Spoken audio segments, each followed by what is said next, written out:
గుంపంతా ఏడే కూర్చోనారా? ఎవరు కొంపలు గుల్చేదానికి అతుక్కొని కూర్చోనారా?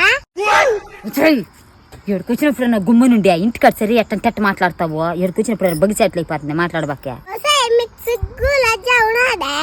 అక్క అది చూడుక ఎట్ట మాట్లాడుతుందా? దాని గొమ్మను చెప్పుకా, లేకుంటే అందరిలో పరుగు పడొస్తుందా? మీకు పరువు ఏడుండదే? ఆ సిగ్గులు నా బదులు వాళ్ళ అమ్మకి ఎప్పుడు పరువు పోయి ఉండయా? ఏమో నేను చెప్పరా? ఈ సిగ్గులు నా బట్టలు చూడు, తాగేసి అట్టారుస్తున్నారు. తాగుపోతున్నా బట్టలు.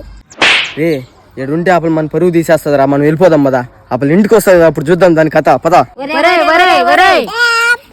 నా బట్టలకి అడిగి పోతారా? అక్కడ ఏదైనా ముందు తాసిపేసేస్తుంటారు, దాన్ని తాగేదానికి ఉంటారు గబ్బు నా బట్ట. అక్క అక్క గమ్మండుకా, ఇక్కడ అందరూ చూస్తున్నారు, పరువు పడుతుంది. దీన్ని ఇంటికి రాని మళ్ళీ చెప్దామా? ఈ రకంగా కూడా మనం వాడుకో బంగారు. అక్క నీకు దండం పెడతా, నిన్ను చూస్తేనే చూస్తే